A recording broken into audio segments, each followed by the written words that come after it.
Kajian fikih kitab Tadhib fi Adillati Matan Ghayah wa Taqrib tentang hal yang ditinggalkan dalam sholat.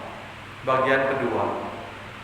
Pada bagian yang pertama, saya sudah menjelaskan saat kita melaksanakan sholat kadang-kadang ada sesuatu yang kita tinggalkan.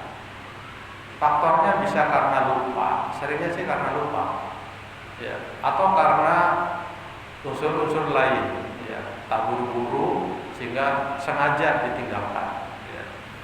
Bagaimana kalau kita meninggalkan hal yang harus dilaksanakan di dalam sholat? Nah, yang ditinggalkan itu bisa saja hal yang fardu, bisa juga hal yang sunnah, bisa jadi juga yang sunnah hayat. Kemarin pada pertemuan bulan lalu atau tahun lalu,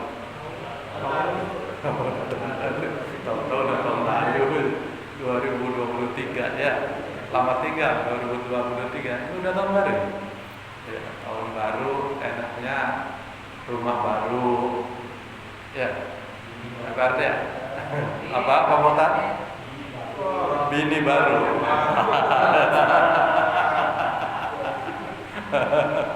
Cerdas Pak Mukhtar. Ya, mudah-mudahan doanya dikabul, Pak. Amin.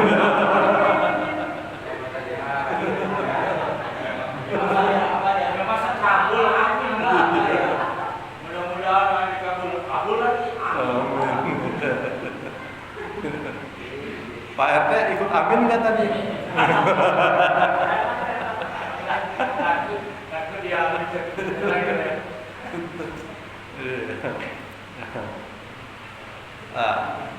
pertemuan bulan lalu atau tahun lalu kita sudah menjelaskan kalau yang ditinggalkan itu yang fardu, maka kita harus sujud sahwi seperti yang dialami oleh baginda Rasulullah Muhammad SAW saat beliau melaksanakan sholat zuhur baru 2 rakaat Rasulullah salam, ya, masih ingat nggak? Kemudian dipertanyakan oleh seorang sahabat bernama siapa namanya? Dzul Yadain. Ya Rasul, kenapa kau sholat hanya 2 rakaat? Apakah dikurangin atau ada wahyu baru? Rasulullah menjawab, ahaqqu ma qalahu Dzul Yadain. Para sahabat, apakah benar yang dikatakan oleh Dzul Yadain itu? Ya, benar wahai Rasul, engkau sholat zuhur itu hanya 2 rakaat. Baik, kalau gitu saya sholat lagi. Nah, sholatnya itu cukup berapa rakaat? Cukup nambahin 2 rakaat. Ya, nambahin 2 rakaat. Selesai 2 rakaat baru ditutup dengan sujud sahwi. Kemarin sudah kita bahas bersama. Nah, pada malam ini kita akan masuk kepada bagaimana kalau yang ditinggalkan itu adalah yang sunnah. Sunnah ini terbagi menjadi 2 pada dalam sholat. Ada namanya sunnah hayat, ada namanya sunnah abad. Sunnah abad itu adalah sunnah yang kalau kita meninggalkannya kita disunnahkan sujud sahwi. Misalnya mana? Misalnya meninggalkan qunut, ya. Kemudian meninggalkan tahiyat awal. Kalau Fatihah wajib. Wajib fardu alias rukun. Itu batal kalau tidak ada Fatihah. Hadisnya kan jelas la sholata liman lam yaqra bi Fatihatil kitab. Tidak sah sholat seseorang kalau meninggalkan bacaan surat Al-Fatihah. Nah, ketika yang ditinggalkan itu adalah sunnah apa yang harus kita lakukan? Yang harus kita lakukan itu tidak perlu mengulang sholatnya, lanjutkan saja, cukup dengan sujud sahwi. Nah, ini pernah dialami oleh baginda Rasulullah Muhammad SAW. Saya bacakan hadisnya. Rawal Bukhari wa Muslim an Abdillah bin Buhyainah radhiyallahu anhu annahu qala shalla lana Rasulullah sallallahu alaihi wasallam Beliau berkata, kami ini sholat bersama Rasulullah Sallallahu Alaihi Wasallam. Rok'ataini min ba'di sholat, wa fi riwayatin qama min isnataini min ad-duhr. Dua rakaat dari sebagian sholat. Di antara riwayat yang lain meriwayatkan sholat itu adalah sholat duhur baru dapat 2 rakaat. Pas sholatnya baru dapat 2 rakaat, mestinya apa? Mestinya duduk tahiyat awal. Rasulullah bangun, Pak. Enggak duduk tahiyat awal. Ya. Enggak duduk tahiyat awal, bangun, berdiri lagi rakaat kedua. Summa qama falam yajlis. Rasulullah itu berdiri, beliau tidak duduk. Mestinya beliau itu duduk untuk tahiyat awal. Nah, biasanya kalau kita terjadi begini, makmum bilang apa? Subhanallah. Ya. Zaman itu syariat belum ada. Karena ini adalah kejadian pertama kalinya Rasulullah sholat tidak melaksanakan tahiyat awal. Jadi belum muncul arahan ataupun syariat ajaran yang mengajarkan kepada umat untuk membaca tasbih. Untuk itu lanjut. Falamma qada sholatahu wa nadarna taslimahu kabbara qabla taslim. Ketika beliau melanjutkan sholatnya dan jamaah juga ikut berdiri, ya, ikut berdiri karena betapapun jamaah itu selalu ikut sama imam. Karena imamnya berdiri, jamaahnya ikut berdiri. Namun kata sahabat, ketika hendak selesai, saya tunggu-tunggu dan ternyata beliau melaksanakan sujud. Sujud itu sebanyak 2 kali. Fasajada sajdataini wa huwa jalisun. Lalu Rasulullah SAW melaksanakan sujud 2 kali sujud, ya, dan beliau duduk kembali. Setelah duduk kembali, summa salama, lalu Rasulullah mengucapkan salam.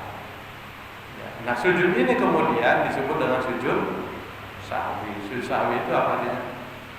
Sujud karena lupa. Ya. Nah, ini Rasulullah saja pernah lupa dalam melaksanakan sholat. Kalau Pak Fatur pernah nggak lupa? Sering ya?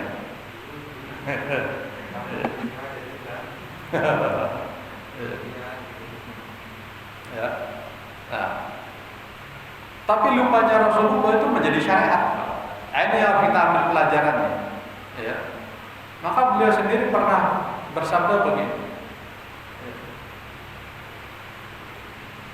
Saya itu dibikin lupa oleh Allah. Kenapa dibikin lupa? Anala ansa walakin unasali as-sunnah. Saya itu sesungguhnya nggak lupa, tapi dibikin lupa sama Allah. Apa tujuannya? Agar terjadi sunnah. Bahwa ketika imam itu mengalami hal yang sama seperti yang dialami oleh Rasulullah, itulah yang harus dilakukan. Tidak ada contohnya. Ya. Nah, itu berkahnya Rasulullah pernah lupa sehingga muncul solusi untuk bisa menyelesaikan problem atau permasalahan saat kita melaksanakan ibadah. Hadis pertama. Hadis kedua, baru Ibnu Majah meriwayatkan Abu Dawud wa ghairuhuma Anil Mughirah bin Syu'bah qala Rasulullah sallallahu alaihi wasallam idza qama ahadukum minar rak'ataini falam yastatimma qa'iman falyajlis wa idza tatamma qa'iman fala yajlis wa yasjuda sajdatai sahwi. Rasulullah sallallahu alaihi wasallam bersabda, apabila salah satu di antara kalian melaksanakan sholat minar rak'ataini masuk 2 rakaat falam yastatimma qa'iman, pas masuk 2 rakaat itu mestinya kalian duduk, kalian malah berdiri. Lalu kan ditegur tuh oleh Makmum. Apa tegurannya? Itu ada dua kemungkinan posisi imam. Sudah berdiri tegak atau belum? Ini Pak yang harus diambil. Berdirinya udah tegak atau belum? Berdiri tegak itu berarti udah begini. Allahu Akbar, udah begini lagi, berarti udah tegak. Tapi kalau masih Allahu Akbar, tangannya belum rapi, masih di sini kan berarti belum tegak. Makmum udah bilang tasbih subhanallah. Nah, bagaimana kalau imamnya sudah tegak dan bagaimana kalau imamnya belum tegak? Ini hadis kedua nih yang membedakan dengan hadis yang pertama tadi. Ya, lebih detail. Falamnya statimma qa'iman falyajlis. Kata beliau, apabila berdirinya itu belum tegak lurus, ya, falyajlis, maka hendaklah imam itu duduk lagi aja, karena berdirinya belum tegak, tangannya juga belum dirapatkan, tangannya masih begini, berarti belum tegak. Karena tegaknya orang sholat itu kalau tangannya sudah tok, berarti sudah tegak. Kata beliau, kalau tubuhnya itu belum tegak benar, duduk lagi aja. Kalau ada yang ngasih tahu. Kalau ada yang memperingatkan. Atau Bapak sholat sendiri, kemudian rakaat kedua yang mestinya tahiyat awal, Bapak bangun. Loh, kok bangun ya? Kan mestinya tahiyat nih saya nih. Sholat sendirian aja lupa. Ya, kita manusia. Namanya manusia itu ada lupanya, seperti yang kemarin waktu awal tahun. Ya. Kenapa manusia itu dinamakan manusia? Limadza sumiyal insanu insana? Sumiyal insanu insanan linisya. Manusia dinamakan manusia karena manusia memiliki sifat lupa. Kita manusia ada lupanya. Ya. Yang nggak lupa itu ayah, nggak lupa. Ya. Ya. Tapi nggak tahu dia. Nah, yang itu bukan lupa, nggak tahu. Ya. Beda kan, lupa sama nggak tahu. Ya. Nah,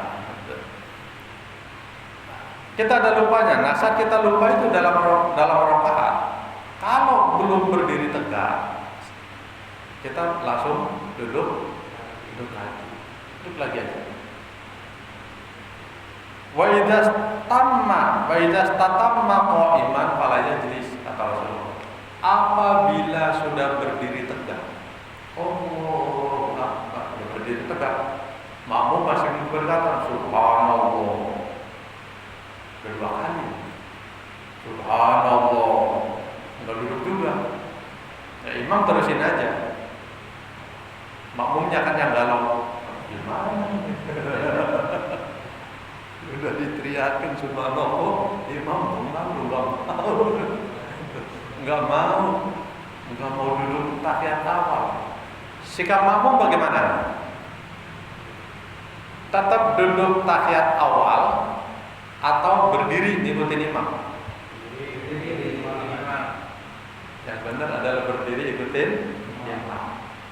Kalau ada yang tetap duduk sendirian, bagaimana? Berarti dia sholat sendiri. Disebut dengan mufaroqah, memisahkan diri dari jamaah. Ya. Pulang dari masjid sampai rumah ramai kan? Imam. Itu tahu tuh Pak Ustadz mikirin apa sih itu. Bisa lupa gitu.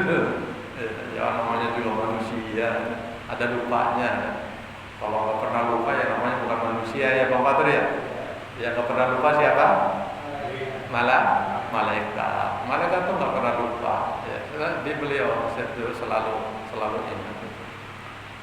Lalu di closing dengan apa? Di closing wayas judu sajdate sahwi, dan ditutup dengan 2 kali sujud. Sujud ini oleh Rasulullah disebut dengan sujud sahwi. Paham jemaah? Paham ya? Ini kalau yang ditinggalkan sunnah abad.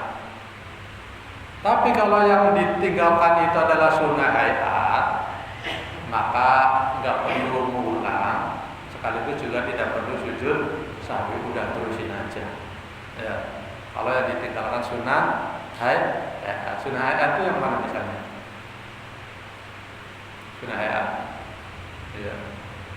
Baca takbir, ya kan? Ya. Main berdiri aja, takbir intikal ya. Habis sujud, kemudian bangun, baca takbir nggak? Akbar. Nah, baca takbir itu, takbir intikal itu termasuk sunnahnya sunnah hayat. Nah, kalau imam nggak baca takbir, sujud dan bangun aja. Makmumnya nungguin. Wah, imam itu nggak bangun itu. Kata imamnya, gua lagi meraktekin ilmu baru. Sunnah hayatnya saya baca itu. Makmumnya nungguin, ya. Itu sunnah hayat. Nah, sunnah hayat itu tidak harus diulang dan juga tidak diharuskan sujud sahwi. Namun kendati sunnah hayat, karena itu adalah takbir intikal, ini akan menjadi rancu kalau ditinggalkan. Maka mestinya tetap harus dilaksanakan. Ya, umumnya orang takbir itu ya takbir, dia ucapkanlah takbirnya. Jangan takbirnya di dalam hati. Kan statusnya jadi ya kan? Beda dengan sholat sendiri. Enggak kedengeran juga enggak apa-apa. Takbirnya di dalam hati aja. Nih, Fatur kalau sholat sendiri di rumah, takbirnya kencang apa pelan? Pelan, ya kan? Ini pelan. Tapi kalau jadi imam itu nggak boleh pelan-pelan. Kalau suaranya nggak kedengeran, karena kasihan makmum. Ya. Nah, baik, saya lanjutkan ya Pak. Bagaimana kalau kita ragu di dalam sholat? Udah dapat berapa rakaat? Pernah nggak kita sholat zuhur atau asyar, udah dapat berapa rakaat nih? 2 apa 3? Ya, pernah begitu? Ya. Nah, apa yang harus kita lakukan kalau kita lupa dalam rakaat? Ya, ini dia kitabnya. Bismillahirrahmanirrahim. Wa idza syakka fi adadi ma ata bihi minar rakaati bana alal yaqin. Apabila ragu di dalam jumlah rakaat yang sudah dilaksanakan, bana alal yaqin, maka hendaklah dikembalikan kepada keyakinan.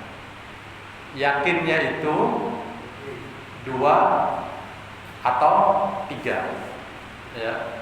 Nah, kalau yakinnya 2, ya 2. Kalau yakinnya 3. Lalu mana yang harus diputuskan? Kata Pak Fatur, lebih. Wa huwa al-aqall. Ya. Yang diambil adalah jumlah rakaat yang paling sedikit. Kalau yang diragukan itu adalah antara 2 dan 3, maka yang diambil itu jumlah rakaat yang sedikit. Ya, sedikit berarti berapa? 2. Anggap aja baru 2 rakaat. Jangan yang diambil rakaat yang banyak. Kalau yang Bapak lupa itu rakaat ketiga atau rakaat keempat, mana yang diambil? Rakaat ketiga. Jumlahnya sedikit. Demikian pula ketika tawaf itu yang muterin Ka'bah, itu berapa kali putaran? Berapa kali? belum pernah muter. Walaupun kita belum pernah muter, setidaknya kita tahu tawaf itu kelilingnya berapa kali putaran? Berapa? Itu 7 kali itu hitungannya agak susah. Dan itu harus diingat, ya, harus ingat. Nah, ketika kita tawaf misalnya ragu, ini saya masuk 5 apa 6? 5 apa 6?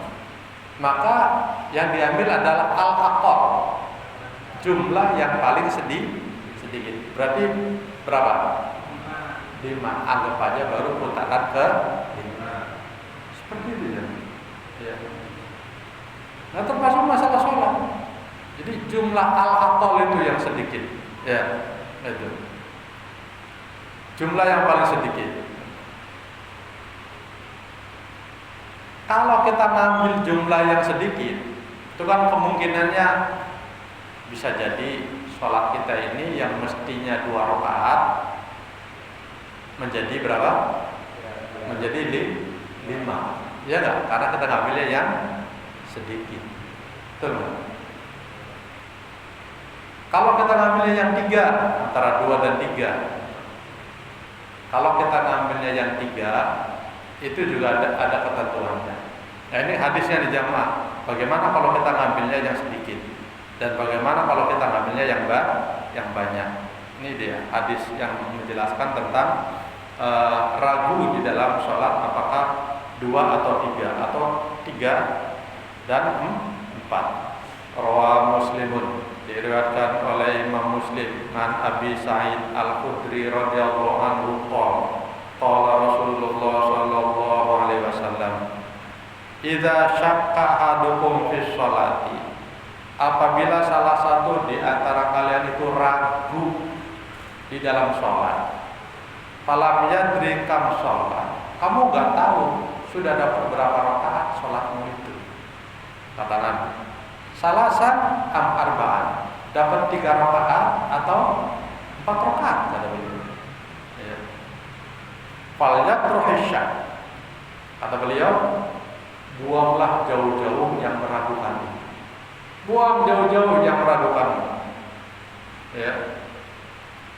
Wal yabni ala mastayqana, dan kembalikan pada yang sudah yakinnya itu yang berapa? 3 apa 4? Ya. Summa yasjudu sajdataini qabla ayyusalima, lalu hendaklah sujud 2 kali sebelum salam. Lagi-lagi sujud ini disebut dengan sujud sahwi. Ya. Bagaimana kalau seandainya ternyata sholatnya itu menjadi 5 rakaat? Karena yang diambil 3. Karena yang diambil 3, jadinya seolah-olah sholatnya itu 5 rakaat. Ini dari hadisnya. Fa in kana shalla khamsan syafa'na an lahu sholata. Apabila ternyata sholatnya itu menjadi 5 rakaat, maka yang 1 rakaat yang kamu lebihkan itu akan memberikan syafaat buat kalian, akan menjadi syafaat buat kalian, akan menjadi penyelamat buat kalian. Masya Allah, itu sholat lebih aja bisa memberikan syafaat, bisa menjadikannya kita nyaman nanti di akhirat. Ya, alhamdulillah. Tapi jangan keseringan.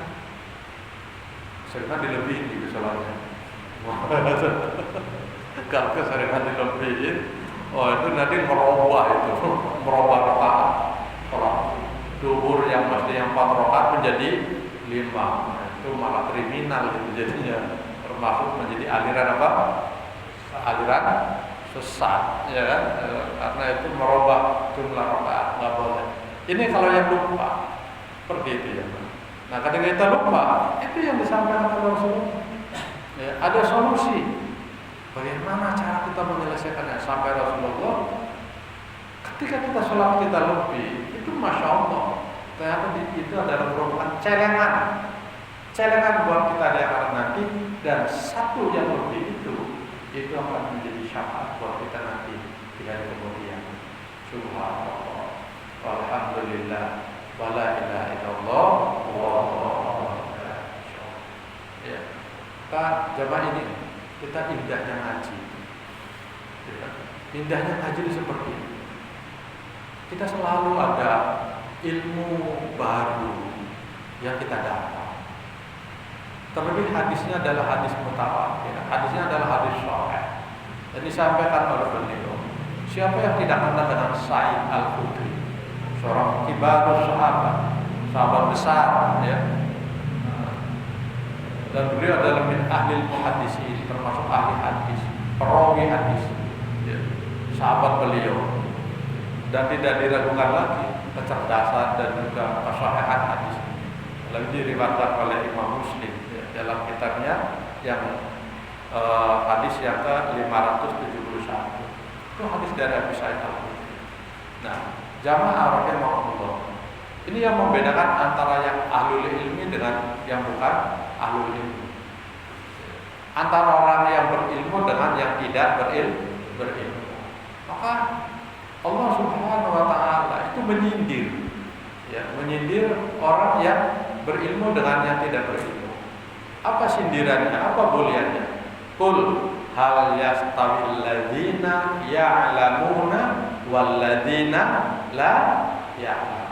Hai Muhammad, katakan kepadanya, apakah sama orang yang berilmu dengan yang tidak berilmu? Sama enggak? Enggak sama, ya. Salatnya orang yang berilmu dengan orang yang tidak berilmu sama enggak? Beda. Makannya orang berilmu dengan yang tidak berilmu sama enggak? Beda. Orang berilmu kalau mau makan wudhu dulu.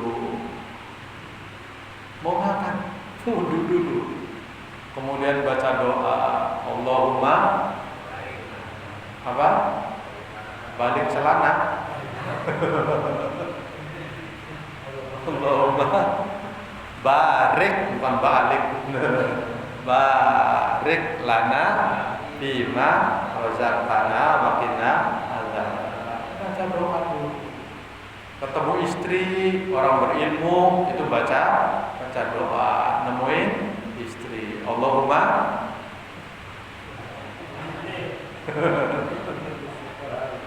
apa doanya nemuin istri? Ya. Allahumma jannibna syaitan wa jannibish syaitan. Yang gak berilmu celingkrak aja udah. Dia nggak pakai doa lagi, jadi dah gitu. Masya Allah. Itu yang membedakan ya. Jadi ketika kita beramal, apapun amalan kita didasari dengan ilmu, itu nikmatnya luar biasa ya. Enak jadi kita beramal. Ya.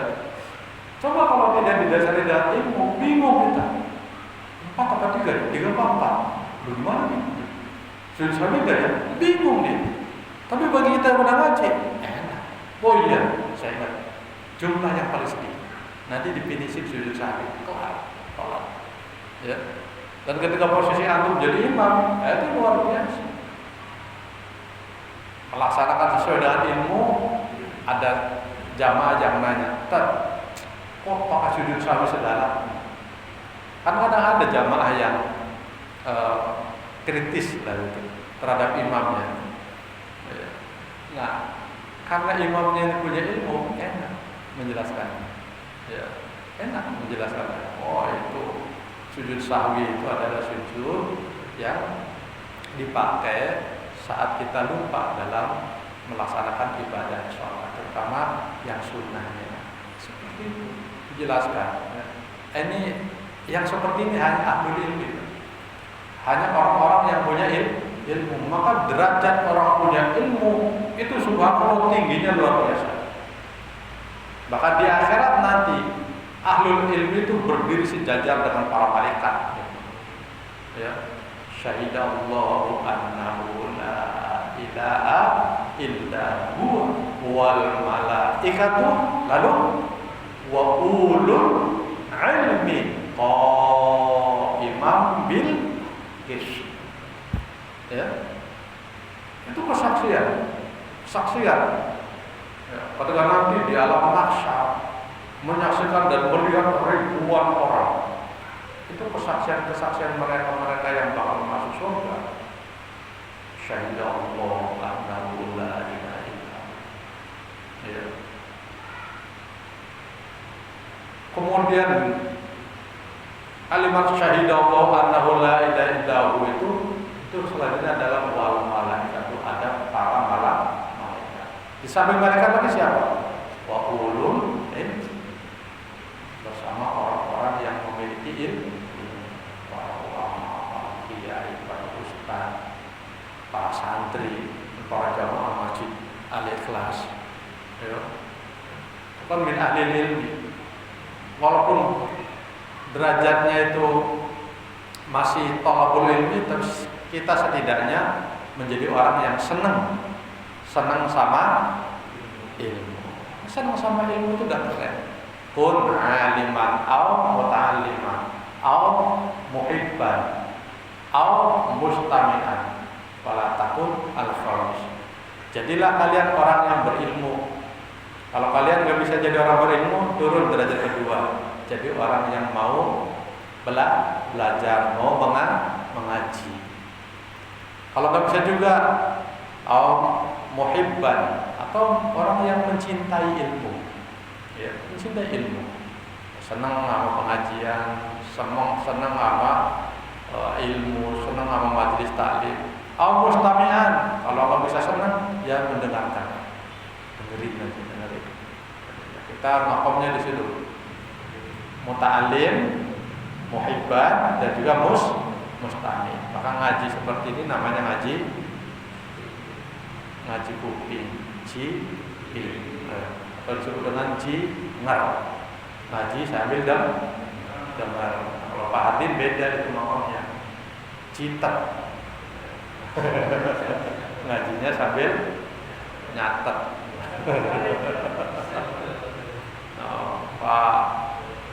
Pak Mukhtar beda lagi, jidor. Ngajinya sambil melonjor.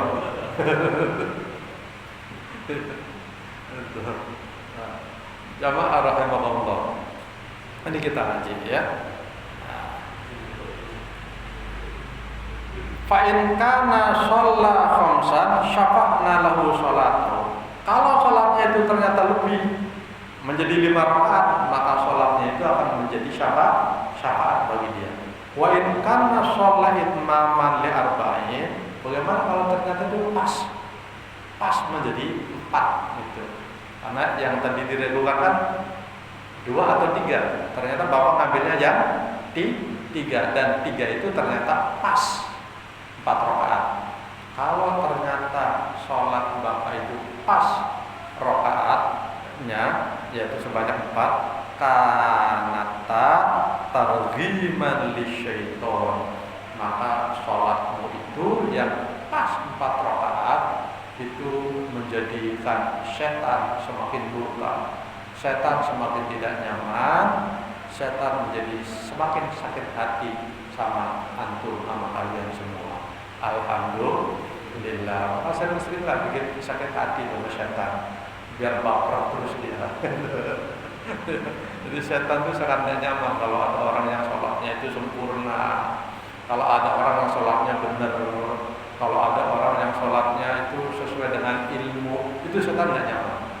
Ya, nah kita itu makomnya udah di situ jamaah. Ya, makom kita udah di situ, udah bisa menyelesaikan permasalahan diri sendiri saat kita lupa dalam melaksanakan ibadah. Ketika lebih, itu adalah keuntungan buat kita. Ketika sempurna, itu adalah kerugian buat syaitan. Karena jujur saja, yang membuat kita lupa, yang kita itu ragu ya dalam jumlah rakaat, keraguan itu datangnya dari syaitan. Atau dulu minasyaiton, keraguan itu datangnya dari syaitan. Syaitan berusaha masuk dalam pikiran kita agar kita sibuk dengan urusan lain sehingga kita lupa sama jumlah rokaat. Tujuan setan itu ya agar sholat kita itu menjadi rusak. Ternyata kita bisa menyelesaikan dengan ilmu yang kita miliki. Baik, jamaah rahimahumullah, inilah kajian kita fikih pada malam ini. Barangkali ada di antara jamaah yang hendak bertanya, fal yatafadhal masykur.